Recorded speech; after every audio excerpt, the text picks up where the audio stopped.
Our topic of discussion for today is offences relating to the birth, death, exposure, etc. of children, which comes under section 312 to 318. ये ऐसे offences होते हैं जो बच्चों के against में किए जाते हैं, जिसमें आप कोई भी क्राइम करते हैं, कोई भी एक्ट करते हैं which is unlawful and which is against the children's. इसमें आपको 4 टाइप के मिलेंगे offenses. First, causing miscarriage. As we discussed, the definition of a person, man, woman, any species who is having or who is living. तो इसमें जो unborn babies हैं उनको भी इन्वॉल्व किया गया है. अगर एक वैलिड उनका वीक्स क्रॉस कर जाता है, नॉर्मली हम 6 वीक्स मानते हैं, ठीक है. ऐसे में second, injuries to the unborn child.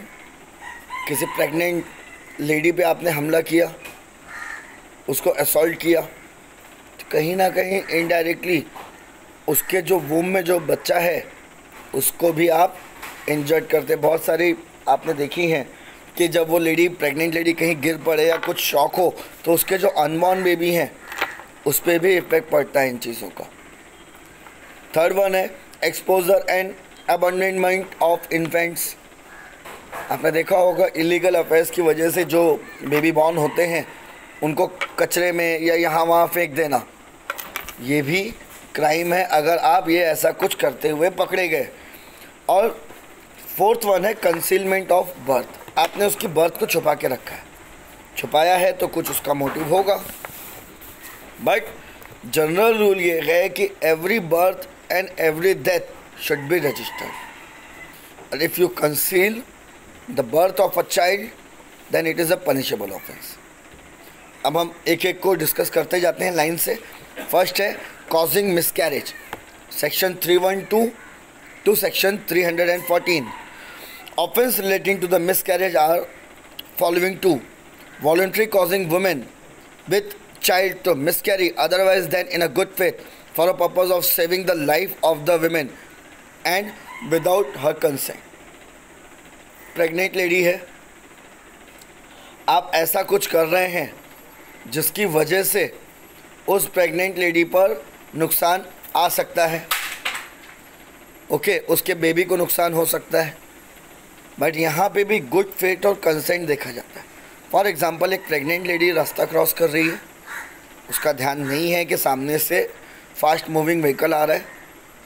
ऐसे में आप उसको बचाने के लिए दौड़ते हैं, उसको धक्का लगा के साइड में कर देते हैं और फिर उसका मिसकैरेज होता है. ऐसे में आपका एक्ट गुड फेथ में आता है. ऐसे में आप सेक्शन 312 लायबल नहीं है. आई बात समझ में? सेक्शन 312 आपको तभी लगेगा जब आपने विलफुली डैमेज किया हो उस विमेन को और उसके बेबी को, विलफुली असॉल्ट किया हो. But if you are doing in a good faith then it is not an offence. Okay, अब उसके बाद हम आगे आते हैं विदाउट हर कंसेंट. ये विदाउट हर कंसेंट में कैसे होता है? उसके बेबी को नुकसान करना. अब तो खैर PNDT एक्ट आ गया है, प्री नाटल डायग्नोस्टिक टेस्ट. हम जिस हिसाब के मेल डोमिनेटेड एक सोसाइटी में रहते हैं, आज भी थिंकिंग है लोगों की कि अगर लड़की हुई तो रहने दो, होने से पहले उसको मार देते हैं, ठीक है, उसका सोनोग्राफी कराएंगे और मरवा देते हैं. अब ऐसे में अगर उस लेडी की कंसेंट नहीं है, उसकी मदर की कंसेंट नहीं है, देन टू ये ऑपरेशन हुआ और अगर वो कंप्लेंट लिखवाती है तो आपको अंडर सेक्शन 313 आप पनिशेबल होंगे इस ऑफेंस के लिए. इसके लिए स्पेशल एक्ट भी बनाया गया है, that is PNDT act. The doctors are well aware about this act, ठीक है. उसके बाद आते हैं causing the death of a women by the act done with intent to cause marriage miscarriage. Means आपने एक प्रेग्नेंट लेडी को मारा, आपको मालूम है कि वो प्रेग्नेंट है, उसका मिसकैरेज हो जाए, इसकी वजह से आपने उस लेडी को मार दिया। बहुत सारे इश्यूज़ हैं, प्रॉपर्टी इशू हैं, पर्सनल वेंडेटा होता है, कॉजेज़ तो बहुत सारे हो सकते हैं। कई बार इवन कोर्ट और एडवोकेट्स खुद सरप्राइज होते हैं, भले ही डिफेंस एडवोकेट होते हैं बट वो भी सरप्राइज होते हैं कि ये कॉज उनके सामने ही नहीं था और ऐसी चीज़ें सामने आ जाती। ठीक है, तो उस विमेन का आप डेथ कर रहे हैं, लेकिन आपका मोटिव उस विमेन को मारने का है, लेकिन मोटिव उस विमेन की जान लेना नहीं था, मोटिव था आपका मिसकैरेज करना। ठीक है, ये आता है अंडर सेक्शन 314 में।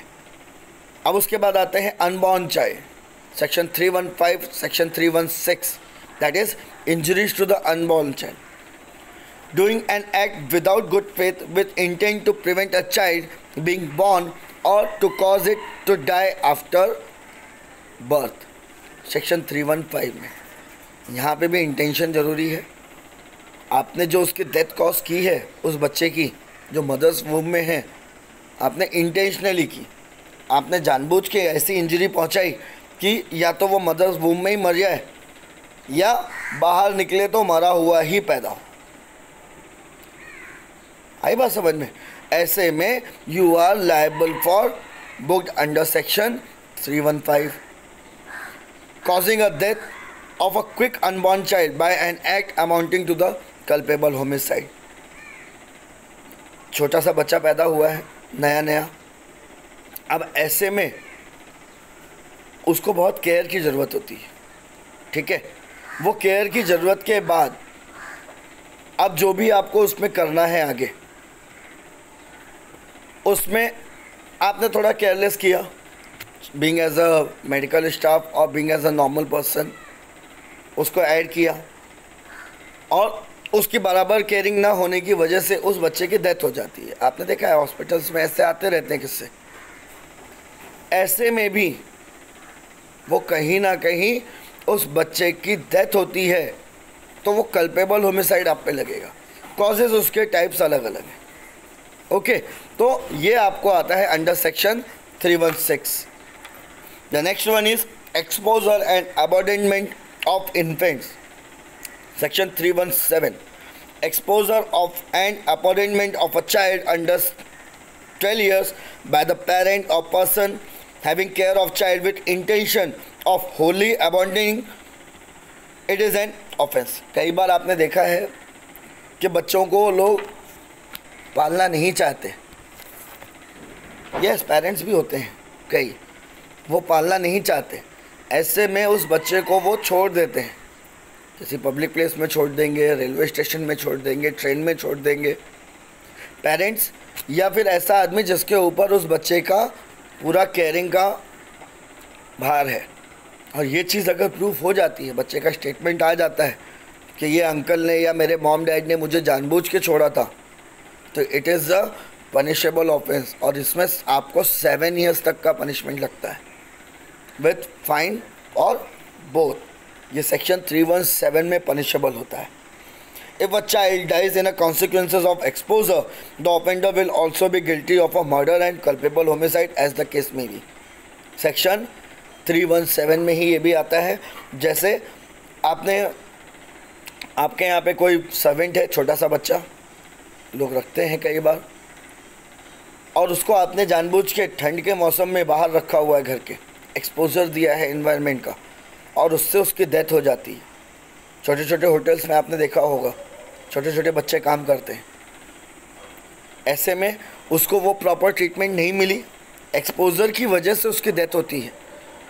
तो जो भी इसकी जिम्मेदार होगा, चाहे उसका मालिक, चाहे उसके पेरेंट्स, उसका गार्डियन, जिसकी वजह से उसको ये एक्सपोजर मिला, उस पर मर्डर या कल्पेबल होमिसाइड, इन दोनों में से किसी एक का चार्जेस लगेगा जब भी आप इस बच्चे को एक्सपोजर देते हैं। तो अबैंडन करना, बच्चे को छोड़ देना, या बच्चे का एक्सपोजर करना टू द डेंजर। शिवकाशी में भी कई बार ऐसा हुआ है कि बच्चे को आपने एक्सपोजर दिया, और बच्चे की डेथ हो जाती है। तो ये दोनों ही आपका ऑफेंस है अंडर सेक्शन 317। उसके बाद आता है concealment of birth. Intentional concealment of or endeavor to conceal a birth of a child by secretly burying or otherwise disposing the dead of body of the child, illegal है। या baby girl है, बहुत सारे दिमाग में लोगों के समाज में आज भी चलता है, भले ही हम कितने ही मॉडर्नाइजेशन हो जाए। तो ऐसे में उन्होंने उस बेबी जो बर्थ हुई है बच्चे की उसको छुपाया और उसको जला दिया, या एक प्लास्टिक में भर के उसको फेंक के आ गए। ये डेथ होती है उस बच्चे की इसकी वजह से, ठीक है। वो पहले या आफ्टर, बिफोर बर्थ भी कई बार होता है, अबॉर्शन करा के उसका जो बचता है उसको उठा के फेंक आते हैं। हमारे महाराष्ट्र में एक केस निकला था। तो ऐसे उसमें आप इम्प्रिजनमेंट अप टू 2 years और फाइन के लायबल होंगे अंडर सेक्शन 318। आई बात समझ में।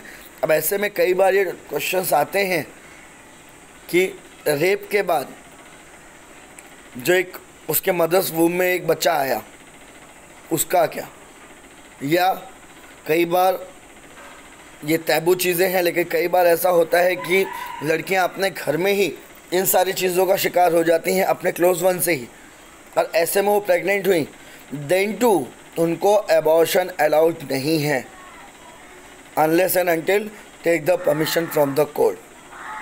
कोर्ट से परमिशन लीजिए, देन आप उनका एबॉर्शन करा सकते हैं। Without permission of a court अगर आपने कुछ किया तो you are liable for section 318। आई बात समझ में। अब इसके बाद आते हैं the most famous one in IPC, आपको आपके प्रैक्टिस में भी ये मिलेगा, जनरल है, that is 498A, section 498A, that is subjecting wife to cruelty. जब आप अपनी बीवी के साथ, अपनी मिसेस के साथ, अपनी वाइफ के साथ क्रुएलिटी करते हैं, this is the one of the serious matter, because आज भी बहुत सारे केसेस ऐसे हैं जहाँ पे वाइफ्स को क्रुएलिटी झेलनी पड़ती है, लेकिन वो बेचारी बाहर नहीं आ पाती, प्रॉपर उनको सपोर्ट नहीं अवेलेबल होता। इन सारी चीज़ों को रोकने के लिए सेक्शन 498 एक नया एक्ट स्पेशली बनाया गया, that is protection of women from domestic violence, that is PWDV, जिसको बहुत फेमस में आप DV एक्ट बोलते हैं। मेंटेनेंस उनके लिए अवेलेबल है हिंदू मैरिज एक्ट में, 125 CRPC में मुस्लिम्स के लिए अवेलेबल है, शाबानो केस।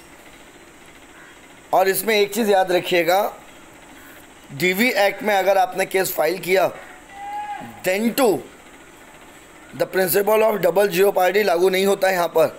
मीन्स आप 498A में FIR summon case private criminal कर सकते हैं, एज वेल एज आप DV एक्ट में भी केस कर सकते हैं, as well as Hindu marriage act के थ्रू आप मेंटेनेंस मांग सकते हैं। ये कोई भी एक दूसरे को रोकता नहीं है। आई बात समझ में। तो इतने राइट्स विमेन को दे के रखे हैं अपने कॉन्स्टिट्यूशन ने, ओके। और ऐसा नहीं है कि सिर्फ हिंदू विमेन को ही है, मुस्लिम्स को भी 498A मुस्लिम माइनॉरिटी इनके लिए भी है, DV एक्ट मुस्लिम माइनॉरिटीज़ इनके लिए है। अब्राहम मेंटेनेंस की बात तो DV एक्ट में भी मिलता है, और थोड़ा टफ उसमें चाहिए तो 125 सेक्शन 125 ऑफ CRPC इसमें भी मिलता है, ओके। तो now come to the section 498A, that is subjecting wife to cruelty. आपने वाइफ के साथ कोई क्रुएलिटी की तो क्या। It was introduce by 1983 as observed by the Supreme Court. This section has given new dimension to the concept of the cruelty for the purpose of matrimonial remedies. Supreme Court ने कहा था 1988 में, Shobha Rani versus Reddy, All India Reporter 1988, Supreme Court page number 121. Under section 498A, if a husband or relative of the husband यहाँ पर husband और उसके relative ये सबको इन्वॉल्व किया गया। इसके लिए डीवी एक्ट जब आप फाइल करते हैं वो भी सबके खिलाफ करते हैं, लेकिन मेन लायबिलिटी उसमें हस्बैंड की होती है, डोमेस्टिक वायलेंस क्योंकि उसको कहा जाता है। यहाँ पे क्रुएल्टी, यहाँ पे डोमेस्टिक चीज़ें नहीं। As per DV act only husband is liable for everything, but in 498A the whole relative, whether वो उसके साथ में भी रहते हैं या नहीं, फ़ोन पे भी अगर उसने क्रुएल्टी की, मेंटल हरेसमेंट किया, then too they are liable for under section 498A, ठीक है। और इसके लिए इम्प्रिजनमेंट अप टू 3 years होता है। For the purpose of this section cruelty means, क्योंकि क्रुएल्टी ही इसका कीवर्ड है, तो क्रुएल्टी किसको किसको इन्वॉल्व किया गया है? A wilful conduct which is of such nature is likely to drive women to commit suicide or to cause grave injury or danger to the life, limb or health, mental or physical of the women। ये दोनों ही चीज़ यहाँ पे involve की गई। आपने उसको मारा, उसको रोज़ाना आप तकलीफ़ दे रहे हैं, जिसकी वजह से वो सुसाइड करने जा रही है just because of your physical action, then it is liable. But mentally torture भी किया आपने। कई बार ऐसे मेंटल टॉर्चर होते हैं जो आप फिज़िकल कुछ नहीं करते, लेकिन मेंटली भी अगर आपने उसको हैरेस किया, then too you are liable for punishment. एक बहुत इंटरेस्टिंग केस आया था बॉम्बे हाई कोर्ट के सामने, जहाँ पे अपनी वाइफ को हस्बैंड सबके सामने बार बार मोटी और गंवार कहता था। ये भी क्रुएल्टी कहलाती। पर्सनल में जो करना है वो करिए, बट अगर आपने पब्लिकली भले ही मजाक में कुछ भी ऐसा कहा उसके खिलाफ, मोटी ही कह दिया, तो भी अगर वो चाहे तो मेंटल हैरेसमेंट का ग्रीवियंस देके 498A में आपके खिलाफ बुक कर सकती है offence. Harassment of a women, whether such harassment is with a view to coercing her or any person related to her to meet any unlawful demand for property, valuable security, or is an account of her failure to such meet such demand। वही same dowry वाला ही है, लेकिन थोड़ा सा less है। Dowry death में आपने देखा कि अगर वो इलीगल डिमांड, वो डाउरी की डिमांड पूरी नहीं होती है तो आप उसको कुछ इंजरी करते हैं जो कन्वर्ट होती है डेथ में, तो डाउरी डेथ। अब अगर डेथ में कन्वर्ट नहीं हुई है तो कहाँ जाओगे? तो आएगा 498A। भले वो इंजरी कैसे भी हो, मेन आएगा अगर हस्बैंड वाइफ का रिलेटेड मैटर है, बहू ने कोई केस डाला है, तो 498A अट्रैक्ट होने के बाद बाकी केसेस लगते हैं। ऐसा नहीं है कि जैसे एक वाइफ को हस्बैंड ने, उसके इन लॉज ने मारा, घर पे क्रुएल्टी की, उसका हाथ तोड़ दिया, तो 498 लगेगा प्लस साथ में 326 भी लगेगा। तो बाकी सेक्शंस भी अट्रैक्ट होते हैं इसमें, बट 498 आने से उसका मेजर बेस तैयार हो जाता है, क्योंकि 498 देने के लिए क्रुएल्टी उसके साथ हो रही है on a demand of unlawful thing, तो वो डिमांड उसको प्रूव करने की ज़रूरत नहीं है। क्रुएल्टी दिख गई, इंजरीज दिख गई, दैट इज़ सफिशिएंट, मैसेजेस दिख गए, सफिशिएंट एविडेंस है। आई बात समझ में? तो ये होता है आपका section 498A। The greedy for dowry is at the root of the offence covered by this section। Main root क्या होगा? जब आपको दहेज चाहिए, क्योंकि ऐसे में आपको इमोशन नहीं रह जाता, ये सिर्फ रिलेशन रहता है। Okay, where a husband continuously held out of the threats of taking away the son and harassing wife to meet dowry demand to extent compelling the wife's parent to sell away their property, it was held that such a threat and harassment are punishable under section 498। अक्सर husband कह देते हैं जा अपनी माँ के यहाँ चली जा, मैं मेरा बेटा, मैं मेरी बेटी तुझे नहीं दूंगा। ये मेंटल हैरेसमेंट में भी आता है, तो very careful. First of all life partner ऐसा कुछ करे नहीं, लेकिन अगर कुछ डिफरेंसेस हैं भी तो फॉलो द लॉफुल वे। अगर आप बिल्कुल रहना नहीं चाह रहे हैं, लॉफुल वे है, हिंदू मैरिज एक्ट है, बहुत सारे एक्ट आपको दिए हुए हैं जिसके अकॉर्डिंग आपको अदर रेमेडीज़ अवेलेबल हैं, but you are not supposed to touch the body of the woman and the mind of your wife at any cost, whatever the nature. वो कुछ गलत भी कर रही है, then too आपके पास रेमेडी है. You are not the authority to adjudicate and punish her. तो कोई डिफरेंसेस होते हैं तो go before the appropriate authority. So these are the section which relate to the subjecting wife to the cruelty, section 498A. अब उसके बाद आते हैं offence against the human body. Human body के अगेंस्ट में क्या ऑफेंसेस है? 6 ऑफेंसेस इसमें आते हैं. That is hurt. अब इसमें आपने जो सेक्शन 299 से सेक्शन 306 तक पढ़ा, 309 तक पढ़ा, वो भी अगेंस्ट द ह्यूमन बॉडी हैं, ठीक है, बट वो कॉजिंग डेथ है. अब यहाँ पर उसकी डेथ नहीं है एक्सेप्ट सेक्शन 375. बाकी कोई भी ऑफेंस में डेथ नहीं होती. सेक्शन 375 में डेथ होती है, वो भी अगर 376D चला जाए तो. ओके, तो there are the 6 main offences against the human body. कौन कौन से ऑफेंस हैं? एक तो हर्ट. वो हर्ट सिंपल भी हो सकता है, ग्रीवियस भी हो सकता है.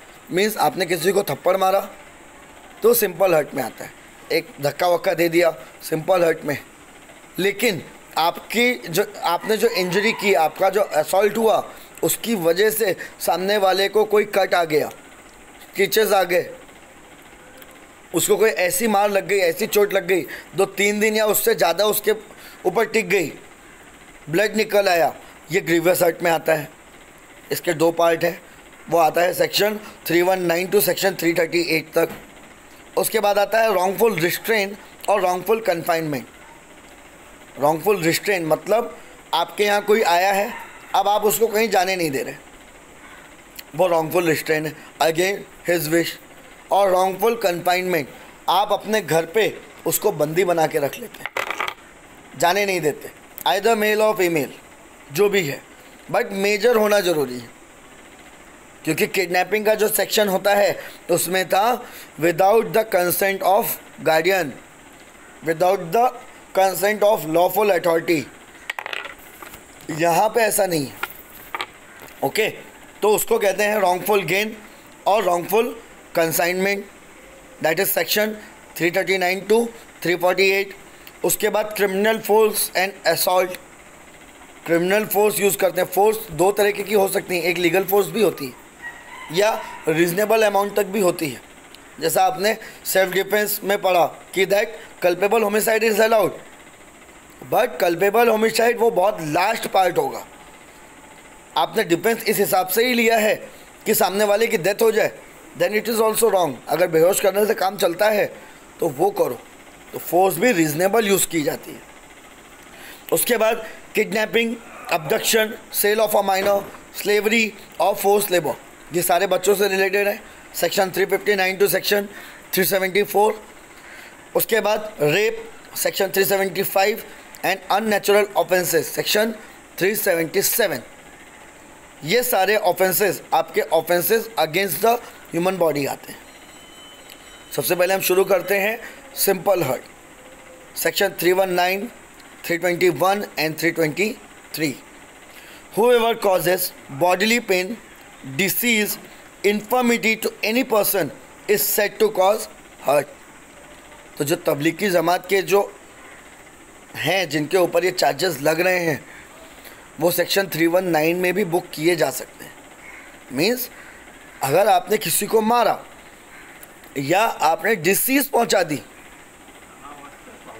ऐसे में आप लायबल फॉर पनिशमेंट है अंडर सेक्शन 319 और उसको हम कहते हैं hurt. It is to be remembered that for any act amount to an offence it must be committed voluntarily and not accidentally. Intention is necessary. कई बार आप की वजह से किसी को चोट लग जाती है, बट उसमें इंटेंशन अगर नहीं है, कैजुअल लग गया, तो फिर ये सिंपल हर्ट में नहीं आएगा. आप कोई काम कर रहे हैं, अचानक आपका हाथ पीछे घूम गया और पीछे वाले को थप्पड़ लग गया, पब्लिक ट्रांसपोर्ट में हैं आप, उतरते समय धक्का लग गया, सामने वाला गिर गया, रेलवे प्लेटफॉर्म पे अक्सर होता है। तो ऐसे में इंटेंशन नहीं था, और इंटेंशन नहीं है, एक्सीडेंट की वजह से हुआ, तो सेक्शन 319 आप पे इफेक्ट नहीं करेगा। तो act must be voluntarily, it is, ठीक है।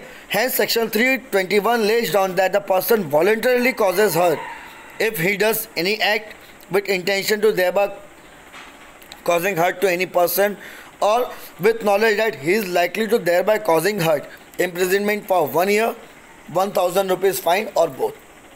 ये सिंपल हर्ट के लिए कि हल्की फुल्की चोट लग गई, जिसका कोई मार्क नहीं है, कोई भी ऐसा उसको टिश्यूज़ उसके ज़्यादा डैमेज नहीं हुए हैं, ऐसे में सिंपल हर्ट उसने किया है, उसके लिए imprisonment up to 1 year, fine और both, and it is a compoundable offence. Means अगर कंप्लेनेंट चाहे तो अपनी कंप्लेंट वापस भी ले सकता है, पिटी क्राइम में आता है ये।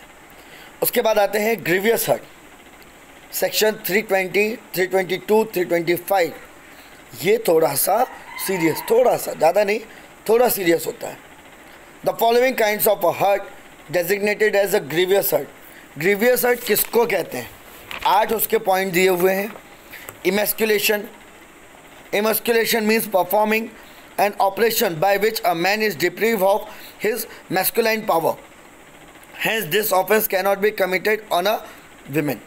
मसल्स पावर उसकी डाउन हो जाती है, इमेस्कुलेशन होता है जिसकी वजह से उसकी मैस्कुलिन पावर रह जाती है, तो ये ग्रीवियस हर्ट में आएगा। Permanent privation of a sight of either eyes, उसकी आँखों की आईसाइट का लॉस हो जाए। आपने मारा, कई बार होता है कि फोर्स से मारा, आँख की रोशनी चली गई, आइदर एक ही आँख की, तो ये परमानेंट डैमेज हो गया उसको, तो ये ग्रीवियस हर्ट में आएगा। Permanent privation of hearing of either ear, कई बार बोलते कान के नीचे मारूंगा पर्दे फट जाएंगे, सही में मार दिया और सही में ऐसा कुछ हो गया, उसकी हियरिंग पावर चली गई, तो भी ये ग्रीवियस हर्ट में आएगा। The word permanence is relevant causing temporary blindness or deafness amount to hurt but not amount to grievous hurt। कई बार ऐसा होता है, अगर आपने कभी थप्पड़ खाया हो तो कान के नीचे पड़ता है और कान में एक सीटी बजती है थोड़ी देर के लिए, उसके बाद फिर से नॉर्मल हो जाता है। कुछ आपको एक घूंसा कोई मार दें आँख में, थोड़ी देर के लिए अंधेरा छा जाएगा, लेकिन उसके बाद फिर ठीक हो जाता है। तो अगर परमानेंट नहीं है तो आपका ग्रीवियस हर्ट नहीं अट्रैक्ट होगा, हर्ट में अट्रैक्ट होगा, ठीक है। ये आता है आपका उसमें। उसके बाद आता है privatisation of prevention of any member और जॉइंट को अलग कर देना, हड्डी सरका देना, ये भी आपका हर्ट में आता है। परमानेंट डिसकॉन्फिगरेशन ऑफ हेड और फेस आते हैं। कई बार आपने डंडे से मारा, ये आपकी स्कल थोड़ी सी डैमेज हो गई, ये जॉ आपका सरक गया, नाक टूट गई, ये सारा का सारा आपका ग्रीवियस हर्ट में आता है, ठीक है। Cutting of an ear, nose is disfiguration, तो अगर उस समय आईपीसी होता तो भगवान लक्ष्मण पे भी ये लगता था ग्रीवियस हर्ट, क्योंकि उन्होंने नाक वाक काट ली थी, ठीक है। दैट ऑफ अ हैंड और leg is a disablement. Disfiguration of a face by throwing acid is a common instance of a grievous hurt. Fracture और डिसलोकेशन ऑफ अ बोन और टूथ, दांत तोड़ना, हाथ का फ्रैक्चर कर देना। अब हाथ के फ्रैक्चर में उंगली का फ्रैक्चर भी चलता है। फ्रैक्चर में इन्होंने कितना फ्रैक्चर होगा वो लेना देना नहीं है, छोटी सी उंगली भी अगर आपने फ्रैक्चर कर दी तो भी आपका ग्रीवियस हर्ट में आएगा। Any hurt which endangers a life और which causes sufferer to be during the space of 20 days in severe bodily pain or unable to follow his ordinary pursuits। Means ordinary pursuit में भी आपका कोई भी hurt जिसकी वजह से उसकी जान आफत में आ जाए, ये भी आपका हर्ट ही कहलाएगा, ओके। तो दीज आर द टाइप्स जहाँ पे आपके हर्ट इन्वॉल्व होते हैं। उसके बाद आप आ जाइए aggravated form of a hurt, section 324 and section 326 to 333, these are the aggravated form of grievous hurt। Grievous hurt का और ज़्यादा। So section 324 to 333 lay down that the aggravated form of a hurt or grievous hurt, enhanced punishment is therefore prescribed for such offences. There are as under: voluntary causing hurt or grievous hurt by instrument for shooting, stabbing, cutting, or any instrument which is used as a weapon of offense like causing or cause death. Gun से आपने किसी को मारा, knife use किया, butcher knife use किया जो बड़ी वाली आती है वो यूज़ किया, कोई ऐसी मशीन यूज़ की या कोई ऐसा आपने वेपन यूज़ किया जिसकी वजह से डेथ हो सकती है किसी की, और उससे अगर हर्ट होता है तो ये एग्रीवेटेड फॉर्म है। फिर ये माना जाता है कि आपने जो हमला किया, आपको मालूम था आपके पास जो हथियार है वो डेथ कर सकता है, डेथ कॉज हो सकती है, then too you use that weapon, सामने वाले का नसीब बच गया, तो ये एग्रीवेटेड फॉर्म में आता है, which comes under section 224 to 326। Sometime जो आप हॉकी स्टिक यूज़ करते हैं वो भी अगर उस ज़्यादा हो गया, सर पे मार दिया और गलत जगह लग गया, डॉक्टर्स आर नोन कि बहुत सारे आपके बॉडी में पार्ट हैं जहाँ पे हल्की सी फोर्स भी अगर लग जाए तो डेथ हो सकती है। ठीक है, तो ऐसे कंडीशन में उसकी डेथ होती है तब तो आप पे 302 लगेगा, लेकिन इंजरी हो गई उसको तो सेक्शन 324 to 326 लग सकता है। To extort from the sufferer और anyone interested in him property और वैल्यूएबल सिक्योरिटी, और to constrain him to do anything illegal, और to facilitate the commission of an offence. उसको कोई विक्टिम है, तो यहाँ पे हम विक्टिम तो नहीं बोल सकते, यहाँ पे हम सफरर ही बोलेंगे। उस बंदे को उसकी प्रॉपर्टी से निकालना था, आप आए, डंडा वंडा मारा उसको और निकाल के बाहर कर दिया, उसको इंजर्ड करके बाहर किया, तो ये आएगा सेक्शन 327 एंड सेक्शन 329 में। To extract from the sufferer और any one interested in him a confession or any information which leads to detention of an offense or constrain the restoration of a property or satisfaction of any claim। Section 330 331 गवाही देने से रोकने के लिए आपने उसको मारा, या कोई एक्सटॉर्शन मनी कवर करने के लिए आपने मारा, या कोई भी ऐसी अनलॉफुल डिमांड थी उसको पूरा करने के लिए आपने मारा। रेस्टोरेशन ऑफ प्रॉपर्टी मीन्स अपनी प्रॉपर्टी को उसको वापस आने के लिए आपने उसको मारा, तो ये आता है सेक्शन 330 एंड सेक्शन 331 में। उसके बाद to a public servant and discharge of his duty और प्रिवेंट और deter him from doing so discharging.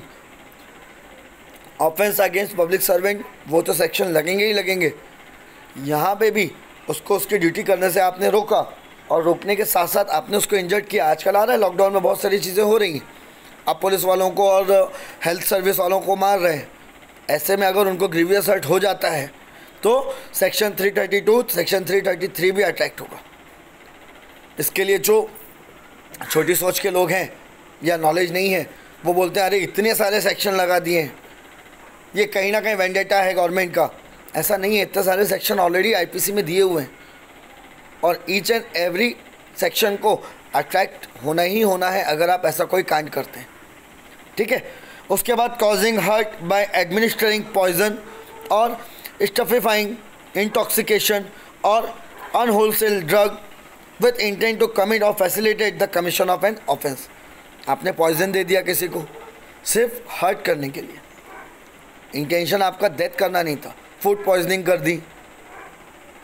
आपके यहाँ लोग खाने पे आए, समारोह पे आए, और आपने जानबूझ के कुछ मिला दिया, आदमी की तबीयत ख़राब हो गई, फूड पॉइजनिंग हो गया, तो ये सारा का सारा आपका अंडर सेक्शन 328 आता है। उसके बाद आइए wrongful restrain and wrongful confinement, section 339 to section 341। Wrongful restrain क्या होता है 339 एंड 341 में? whoever voluntarily obstruct any person so as to prevent that the person from proceeding in any direction in which that person has a right to proceed is said wrongfully restrain that person। एक आदमी कहीं जाना चाहता है आपने उसको रोक दिया, जाने नहीं दिया by use of your force, ऐसे में ये रॉन्गफुल रिस्ट्रेन कहलाएगा। बट ऐसी जगह जाने से रोका जहाँ पे वो लॉफुली जाने के लायक है। ऐसा नहीं है कि आपका पड़ोसी रात में आ जाए और आपके बेडरूम में जाने लगे और आपने रोका तो वो रॉन्गफुल रिस्ट्रेन करेगा, नॉट एट ऑल। मैंने आपको पहले भी बताया था, इलीगल थिंग के लिए there is no any law to prevent that person. तो ऐसे डायरेक्शन में वो मूव कर रहा है जहाँ पे वो जाने के लिए उसके पास लीगली राइट अवेलेबल है और आपने उसको रोका, then you are attracting the offence under section 339। An exemption to what is stated above is that obstruction of a private way over a land or water which is a person in good faith believes himself to have a lawful right is not an offense within the meaning of this section। अगर आपने good faith में किसी को रोका है, कई बार ऐसा हो जाता है कि एक जैसी दो चीज़ें मिल जाती हैं और आप अपनी समझ के उस चीज़ पे हक जताते हैं, लेकिन वो चीज़ आपकी नहीं होती, लेकिन आपने जानबूझ के नहीं किया। कई बार आपके पेन, आपकी chair, even sometime your car same होती हैं, सिमिलर लगती है, आपने उसको हटाया तो वो रॉन्गफुल रिस्ट्रेन नहीं होता। There are two main ingredients of this section. क्या? First one, voluntary obstruction of a person. आपने वॉलंटरी उसको रोका जिसमें आपका इंटेंशन भी है, और the obstruction must be such as to prevent a person from proceeding in any direction in which he has right to proceed. आपने obstruct किया और ऑब्स्ट्रक्ट करने के बाद किसी भी डायरेक्शन में उसको जाने से रोक दिया जहाँ पे वो लॉफुली जा सकता था, तो ये आपका आता है रॉन्गफुली रिस्ट्रेन में। उसके बाद section 340 wrongfully confinement. wrongfully confinement आपका ये होता है that whoever wrongfully restrain any person in any such manner as to prevent that person from proceeding beyond the certain circumstantial limit is called wrongfully confined that person। restrain में आप सिर्फ obstruction पैदा करते हैं जहाँ पे वो जाना चाहता है। कन्फाइनमेंट में आपने उसको चारों तरफ से घेर लिया, आपने उसको रूम में बंद कर दिया, आपने अपने सिक्योरिटी गार्ड के अंदर उसको बैठा दिया, तो वो कन्फाइन हो गया। रिस्ट्रेन में क्या होता है, सपोज जैसे 4 दरवाजे हैं, 4 में से 3 दरवाज़ों को आपने रोक रखा है या एक दरवाजे को रोक रखा है, 3 खाली है, वो जा सकता है। लेकिन कन्फाइनमेंट में आपने वो चारों डोर लॉक्स कर रखे हैं, means you are not allowing that person to go away from that boundaries which is created by you। वो बाउंड्रीज आपके मैन पावर से भी हो सकती है, फोर्स से भी हो सकती है, ठीक है। तो ये आता है आपका रॉन्गफुली कन्फाइनमेंट। इसमें imprisonment up to 1 year, fine और बोथ। इसका इंग्रेडिएंट्स क्या है, इसके भी 2 इंग्रेडिएंट्स हैं। There must be a wrongful restrain of a person. Suppose एक आदमी आपके घर से चोरी करके भाग रहा है, आपने उसको पकड़ के बैठा लिया और पुलिस को कॉल किया, पुलिस आती है, उसको डिटेन करती है, तो ऐसे में वो आदमी आप पे रॉन्गफुली कन्फाइनमेंट का चार्ज नहीं लगा सकता। क्यों? क्योंकि आपने उसके फर्दर कमीशन ऑफ क्राइम को रोका है। ओके, तो आपने जो कन्फाइनमेंट किया वो लीगली है। इलीगल कन्फाइनमेंट है, विदाउट एनी रीज़न आपने पकड़ के रखा है, तो ये रॉन्गफुल कन्फाइनमेंट होगा। And reason should be a legal and valid one. And second one, such restraint must prevent that person from proceeding beyond the certain circumstantial limit। There must be a total restraint, not a partial one। Totally आपने उसको जाने से रोक के रखा है, कहीं पे भी नहीं जा सकता। Then it amount to wrongfully confinement। The fact that a person is in confinement does not preclude the possibility of this offence।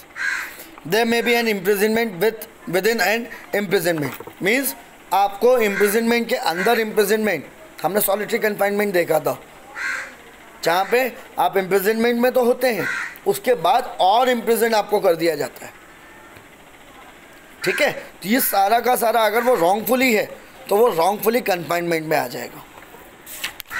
अब इसके बाद हम आते हैं criminal force and assault. Section 349, that is force.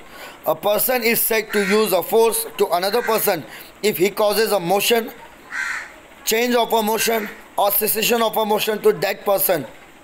If he causes any substance, such motion, change of motion or cessation of motion as bring that substance into the contact with any part of that other's body or with anything which that is wearing or carrying or anything so situated that such contact affects that other's sense of feeling.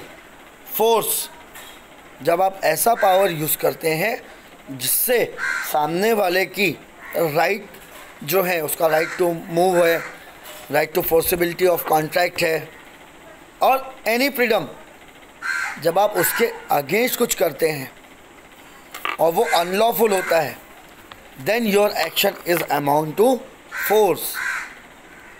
However, the person causing motion or change of a motion or cessation of a motion must cause that motion, change of motion, cessation of motion in three ways. 3 ingredients हैं इसके. By his own bodily power. आपने किसी को अपने body power से रोक के रखा है, आप बॉडी बिल्डर हैं, आपने रोक दिया. Second, by deposing any substance in such a manner that the motion or change in cessation of motion takes place without any further act on his part or part of any person. आपने कोई ऐसा act किया जिसकी वजह से जो सामने वाला बंदा है वो मोशन नहीं कर पा रहा. और third one, by including any animal to move और चेंज इस मोशन और सीज टू मूव. आपने कुत्ता रखा हुआ है कि भाई तू चल, मैं भेजता हूँ, तो ये भी आपने उसका मोशन को रिस्ट्रिक्ट किया, सीज किया. ये सारा का सारा फोर्स में आता है. The interpretation of the two definition of force and criminal force become necessary for the purpose of defining criminal assault. Defined in section 351, force means the exercise of one's energy upon the another human being. Means एक की energy दूसरे human being पे use होती है, then उसको कहा जाता है फोर्स. ठीक है, अब इसमें आते हैं हम क्रिमिनल फोर्स. फोर्स समझ में आया आपको? जब आप अपनी एनर्जी दूसरे के मूवमेंट को रोकने के लिए करते हैं, आपके पास कोई सोर्स है, उसका यूज़ करके आपने दूसरे का मूवमेंट रोका, या आपके पास कोई एनिमल है, उसको दिखा के आपने दूसरे का मूवमेंट रोका, तो ये सारा का सारा फोर्स कहलाता है. अब इसमें ऐड होता है क्रिमिनल एक्ट, तो वो कन्वर्ट हो जाता है क्रिमिनल फोर्स में. क्रिमिनल फोर्स क्या है? Using criminal force is not an offence but ingredients in the force in the offence of assault. Defines using criminal force. Criminal force खुद एक ऑफेंस नहीं है, लेकिन क्रिमिनल फोर्स का यूज़ करके असॉल्ट अगर आपने कर दिया तो वो ऑफेंस हो जाएगा. Means whoever intentionally using force to another without his consent. एक रोड पे लेडी खड़ी है, एक पर्सन खड़ा है, आपने जानबूझ के उसको रोड क्रॉस करा दी, उसका कंसेंट नहीं था, लेकिन आपने बॉडली अपना फोर्स यूज़ करके उसका मूवमेंट करा दिया, तो ये क्रिमिनल फोर्स कहलाएगा. ओके, क्योंकि उसका कंसेंट नहीं था, that you use that force. ठीक है. In whoever intentionally using a force to another without his consent in order to committing an offense. आपने कोई फोर्स यूज़ की, क्रिमिनल फोर्स, जो आप एक ऑफेंस करने के लिए कर रहे हैं. Intending by use of such force cause injury fear to anyone to the latter. कोई ऐसा फोर्स जिसमें सामने वाले को डेंजर लगता है, उसको इंजरी का डर लगता है. ठीक है. उसके बाद knowing it ought to be likely to that by use of such force he will cause injury, fear, annoyance to the latter. या फिर ऐसा फोर्स यूज़ करो जिससे सामने वाले को डर लगे, उसको इंजरी का डर लगे. ये सारी की सारी फोर्स आती हैं क्रिमिनल फोर्स में. ओके, अब आगे असॉल्ट और another section we will discuss on very next lecture.